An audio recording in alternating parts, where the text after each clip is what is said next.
Longevity and why I eat once a day. Nutrition and our hybrid body.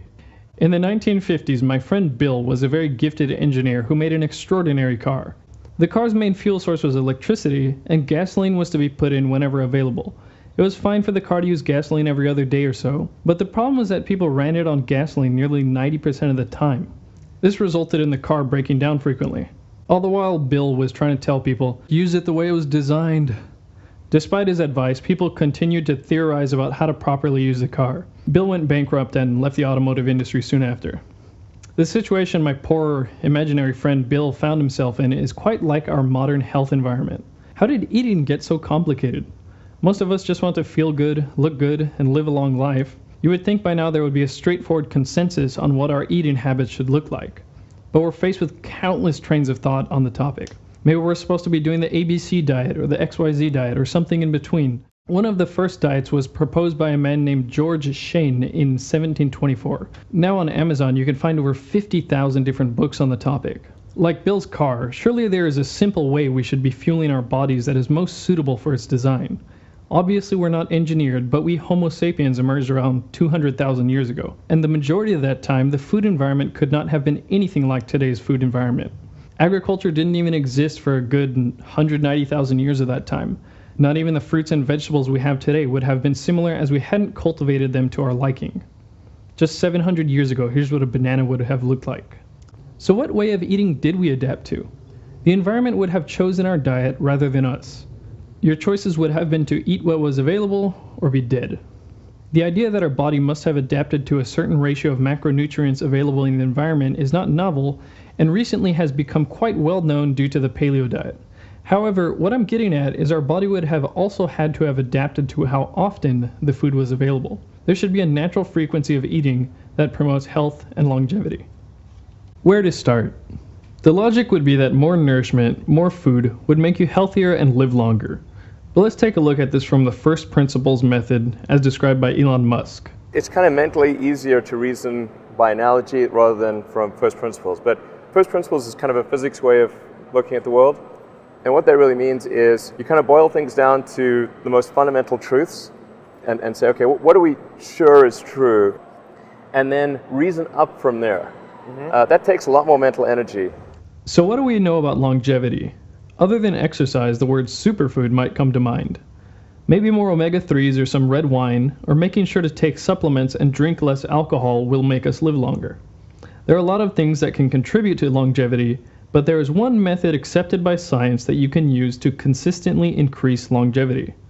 If I take any organism on the planet Earth, from yeast cells to spiders, insects, rabbits, dogs, and I reduce their caloric intake by 30%, they live 30% longer.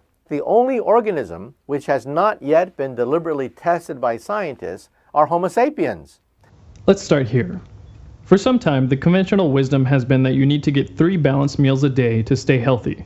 Ever since I was a kid, breakfast, lunch, and dinner seemed as natural as sleeping or going to the bathroom. Breakfast was the most important meal of the day.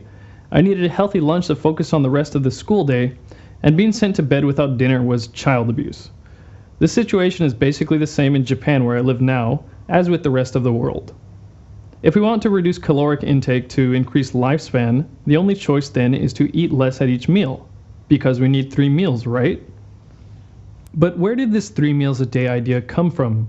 As Abigail Carroll suggests in her book, 3 Squares: The Invention of the American Meal, eating 3 meals a day was basically invented due to culture. When European settlers got to America, they found Native Americans were basically just eating whenever they felt the urge to, rather than at specified times. The Europeans took their lack of defined eating times as evidence that they were uncivilized and had them change. In short, the 3 meals a day paradigm is not based off of our biological needs. How our environment designed us. In a hunter-gatherer culture, it wasn't surprising at all to feast on a big catch, then survive on very little or no food for an extended period of time until they were in need of another big source of fat and protein. In fact, the environment up until now would suggest that if we could not do that, we probably wouldn't be alive to be reading about dieting. The Piraha people, an indigenous hunter-gatherer group of the Amazon rainforest, was extensively studied by an anthropological linguist named Daniel Everett. He found they do not eat every day or even attempt to do so. They were even aware of food storage techniques, yet never used them except to barter with Brazilian traders. When questioned about why they do not store food for themselves, they explained, "I store meat in the belly of my brother." Until the advent of agriculture, eating 3 meals a day, and in some cases even eating every day, was a near impossibility. Some of you may be pointing to the fact that the life expectancy in the Paleolithic era was much lower than now at around 33 years as a sign that our modern eating habits are healthier. However, infant mortality rate was a big factor in bringing that number down. You have to understand that one of the effects of modern civilization and technology is that you can be unresourceful or made up of weak genetic material and not die. As Doug McGuff explains about the life expectancy back then, it didn't really have anything to do with anabolic-catabolic balance or long-term health benefits because there were older survivors. And the fossil evidence of those older survivors, based on ligamentous attachments and bony assessment and bone mineral density, was they were extraordinarily robust. Glucose metabolism and how conventional wisdom screwed us. The common misconception is that a stable blood glucose is necessary for survival, which would biologically justify 3 meals a day. Bear with me through a bit of biochemistry to understand why constantly consuming carbohydrates to maintain blood glucose is not only unnecessary, but can be a detrimental and vicious cycle. So, after you eat some carbohydrates, bread, pasta, candy, whatever, glucose enters the bloodstream and insulin is secreted to distribute the glucose properly. Via an insulin receptor, glucose enters the cells to produce energy. This can only happen at a certain rate, so to avoid overloading the cell with glucose or having glucose sit in the bloodstream, 70 grams can be stored in the liver and 200 grams in the muscle. So you have your morning bagel and some frappe. Whatever you want, some vanilla bullshit, latte, kappa thing, whatever you got, I don't care. And you've stored all the glucose you can store. So it has to go into your body fat. As well as storing it as energy, your body puts it in your body fat because the fat cells have less complex machinery as the other cells. Too much glucose can bind to proteins and muck up the machinery of the cells in a harmful inflammatory process called glycation. It's kind of like pouring pancake syrup into a car engine. The problem here is that if your energy levels start to wane, you can't tap the energy out of your stored body fat because the hormone that does that, hormone-sensitive lipase, is sensitive to insulin. Insulin will not allow you to tap body fat for energy. If you have a bunch of insulin sitting in your blood from processing a bunch of glucose before, and you need energy, you're going to get ravenously hungry and will need to jack your blood sugar up short term with a snack or something to raise your energy levels again. This is why if you're following the recommended American diet, you're usually going to be stuck in this loop of wanting to eat every time your blood glucose drops, and 3 meals a day will feel very necessary. Even medical doctor Peter Attia fell victim to this. Despite exercising 3 or 4 hours every single day and following the food pyramid to the letter, I'd gained a lot of weight and developed something called metabolic syndrome. Ketosis to the rescue. If you stop eating glucose for about 10 to 12 hours, your glucose stores will deplete, and your body will start breaking down fat so that the liver can produce something called ketone bodies. Ketone bodies produce energy for your cells through similar pathways as glucose, but are much more stable, efficient, and don't cause complications like we just talked about.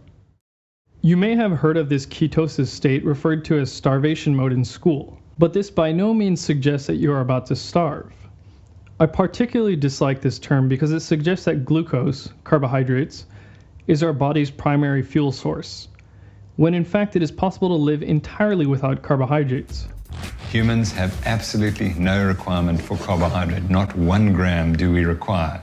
We have this fabulous liver that produces as much glucose as you require. Case in point, a 456-pound, 27-year-old man in Scotland fasted for an incredible 382 days, consuming only water and vitamin supplements. He lost 276 pounds and completed the fast with no ill effects. He was technically in starvation mode this entire time, and his body was using his stored body fat for energy. Quick note, ketosis and diabetic ketoacidosis are not the same thing. Several years back, when I first heard about low-carb diets, I was skeptical, and frankly, when I heard that my close friend's mother was trying the Atkins diet, I was worried for her. However, after understanding the biochemistry behind it, I started doing the paleo diet. I felt great in general, had a better physique with less effort, and much more stable energy levels. The downside was it got kind of annoying to have to plan my meals so much, so I would cheat a lot here and there. The benefits of fasting. Even after people were in environments where they could eat much more frequently, the concept of fasting for health benefits has been around for quite some time. An Egyptian pyramid inscription from around 3800 BC reads, "Humans live on 1/4 of what they eat. On the other 3/4 lives their doctor." Plato apparently fasted for greater mental efficiency. The Luther of medicine, Philippus Paracelsus, called fasting the greatest remedy. And Mark Twain suggested fasting to be more effective than any medicine. The Romans even found that they could cure people who were possessed with demons by shutting them in a room without food. To simplify an incredibly complex process, aging in essence is the result of cumulative damage to your DNA. Professor of genetics David Sinclair and his team found that not eating stimulates proteins called the sirtuins. These are responsible for DNA repair and have been identified as a key factor in longevity.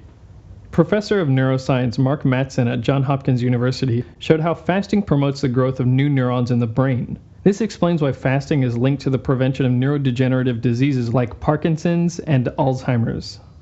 This information got me excited about intermittent fasting. With intermittent fasting, you're not eating for 16 hours of the day, which gives your body time to deplete the glucose stores and start burning fat, as well as reap the benefits discussed above.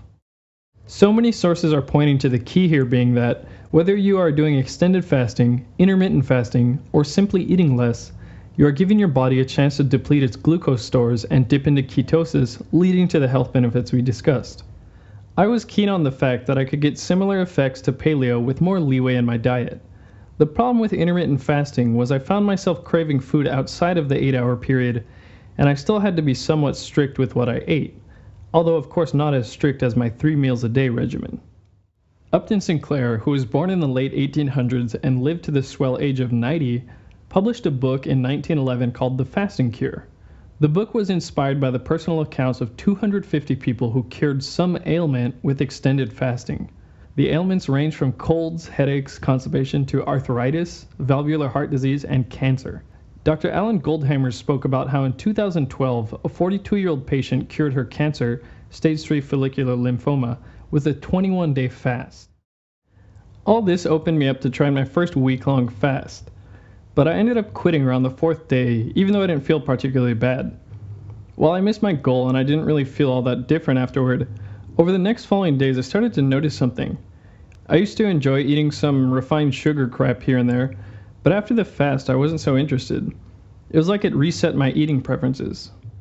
Around this time I came across a book called Kufuku wa Hito o Kenkou ni Suru by Dr. Yoshinori Nagumo.